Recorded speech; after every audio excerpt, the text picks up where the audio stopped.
Alors, vidéo numéro 8, créer un modèle numérique de terrain des parcelles du lycée pour visualiser le relief. Toujours avec QGIS et puis avec l'aide d'un petit outil et puis d'IGN. Alors, la première étape, ça va être de télécharger un modèle numérique de terrain de la zone qui m'intéresse.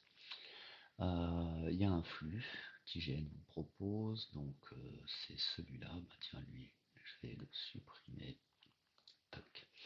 Alors, IGN Alti, si je vous montre le flux, le nom c'est moi qui lui ai donné, c'est bien un flux provenant d'IGN et c'est bien un flux WMS. Et ça concerne bien l'altimétrie.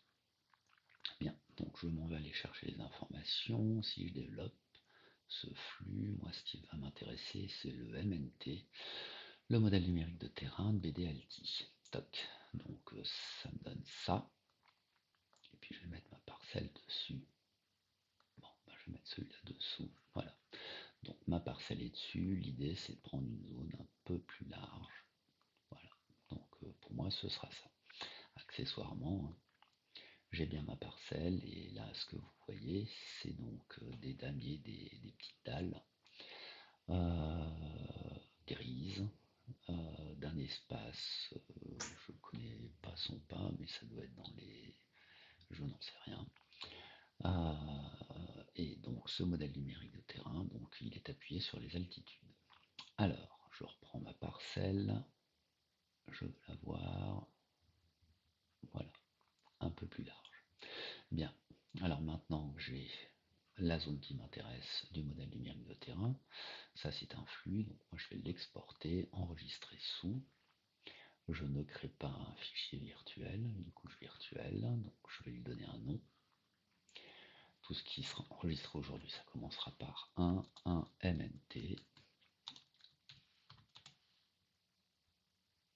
lycée, toc, et je clique sur enregistrer. Concernant l'emprise, je vais choisir l'étendue du canevas de la carte, donc c'est le rectangle là que j'ai sous les yeux derrière. Concernant la résolution horizontale et verticale, c'est sur le plan, hein, donc je vais mettre 10 et puis 10. Hop, et puis je vérifie bien que cette case est cochée. Et donc je vais cliquer, donc ajouter les fichiers sauvegardés à la carte, je clique sur OK. Mon export c'est bien réalisé. Je vois maintenant apparaître ici une couche MNT lycée, et puis ce flux-là, je n'en ai plus besoin. Donc je m'en vais le supprimer. Toc. Si je dézoome, hein, je n'ai donc récupéré que le canevas de ma couche MNT. Alors avec ce canevas, qu'est-ce que je dois faire d'autre? Je dois faire ceci. Concernant la symbologie, le plus simple, pour avoir une grande fenêtre, je vais faire un clic droit, propriété. Et puis l'idée, c'est, je me retrouve ici avec cette grande fenêtre. Ces outils-là, vous les retrouviez aussi ici, dans ce type de couche. Alors, moi, ce qui va m'intéresser, c'est de prendre pseudo-couleur à bande unique. Donc là, il est en train de me parler des altitudes. Alors, ça part de 25, ça va jusqu'à 70. Moi, je voudrais bien des pas tous les 5 pour le dégradé de couleur. Donc, ma foi, bah tiens, on va partir de 20, on va aller jusqu'à 70, ce qui me fait 50 mètres. Et ce qui fait que si je découpe cet intervalle de 50 en 11 intervalles, ça doit me faire des pas de 25, ce qui semble être le cas. Plus c'est bleu, plus c'est haut, plus c'est rouge, plus c'est bas. Ok, ça je vais faire appliquer et je vais faire ok, ce qui fait que maintenant ma couche MNT elle a des jolies couleurs et puis je vois effectivement ici la légende de l'altitude de 20 à 70. Ça c'est bon. Je dois faire une autre chose si je veux utiliser l'outil de visualisation 3D là, QGIS d'Autriche. Qu'est-ce que je dois faire? Alors, cette couche étant toujours sélectionnée, je dois aller dans Raster. Non, pas dans Raster. Je pense que je peux directement aller dans ma boîte à outils de traitement et puis utiliser l'outil. Alors si vous l'ouvrez, vous avez tous les outils. Et puis moi, l'outil qui m'intéresse, c'est un outil grâce. Ça concerne un fichier raster. Ceci est un fichier raster. Donc je suis dans raster. Et ici, dans toute cette flopée d'outils, celui qui m'intéresse, c'est celui qui va me permettre, donc moi je l'ai noté sur un bout de papier, le plus simple c'est de le chercher, R.surf, voilà, c'est le surface contour. Alors je vais le lancer. Alors il propose de travailler sur le MNT lycée, cool. Et ben je vais exécuter l'outil. Voici l'outil. Donc ça me donne cette couche-là. Je vais fermer. Et cette couche-là, MNT depuis couche de niveau. Alors c'est une couche qui est temporaire. Donc je vais clic droit, exporter, enregistrer.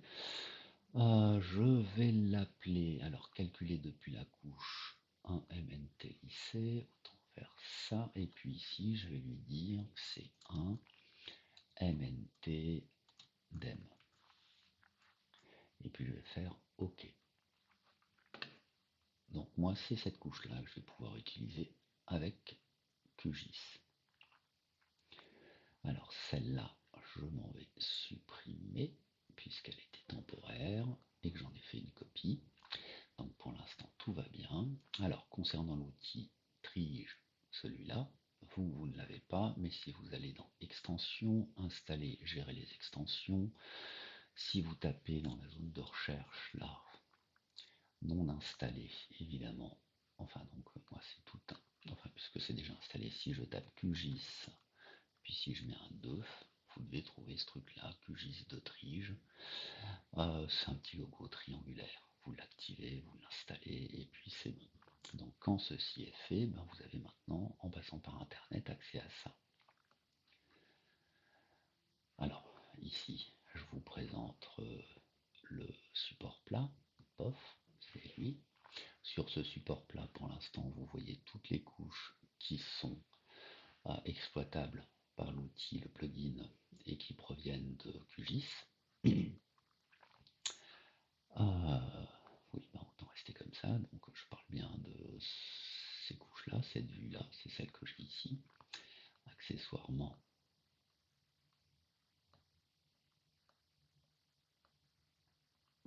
voilà, si je me mets comme même, non, ça c'est trop. Hop, 12. Si je mets 12, une échelle plus petite, ça me donnerait quoi ça? Ben, je peux encore mettre, allez, 10. Ok, ok, ça me plaît bien, ça je vais le décaler un peu, ok, donc ça me plaît. Donc je rebascule maintenant sur ma fenêtre de Trige. Ici, donc moi je vois bien le plan. Ici, c'est la couche MNT que j'ai calculée, donc que je vois. Et vous voyez bien le relief. Alors pour le visualiser encore plus, moi je m'en vais faire un clic droit, propriété, et puis je vais découper cette couche en fonction de l'ADEME 1MNT là. Et si je fais appliquer,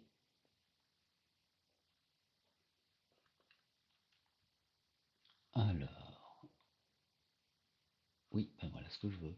Toc, et puis à vrai dire, celui-là, j'en aurais peut-être pas besoin. Et là, je suis en train de visualiser le relief de la couche, enfin de ma parcelle, Alors ça fait quoi ça?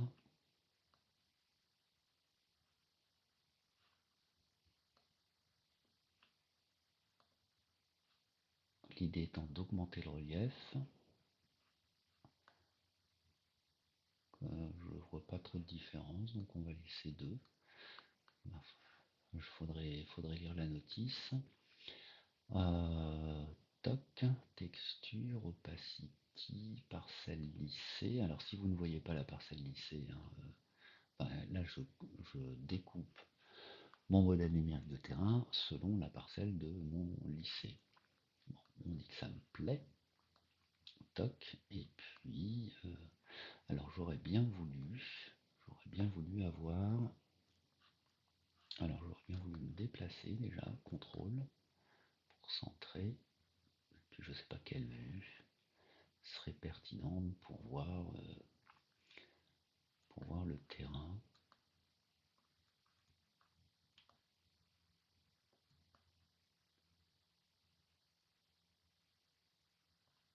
Ouais, on pourrait faire un truc comme ça, quoi. Voilà. Bon ben, fin de cette vidéo. Après, je ne sais pas utiliser, mais export to web. Bah là, tiens, je vais l'exporter comme une image, PNG. Ok, enregistrer. Et ben c'est cool. Je vais la mettre 2021, AP1, QGIS démo. Et je vais mettre. Alors vous appelez ça comment vous appelez ça un bloc diagramme. Hop. Et donc normalement, ici, quelque part, j'ai une image PNG, bloc diagramme. Et après, à vous de rajouter les éléments que vous voulez avec votre logiciel de gestion d'image. Bien, bon ben, fin de cette vidéo. Je vais retourner sur QGIS, donc ça je peux le fermer. Sur QGIS, j'ai toutes mes couches en local. J'enregistre mon projet et je pourrai l'ouvrir la prochaine fois. Fin de cette vidéo.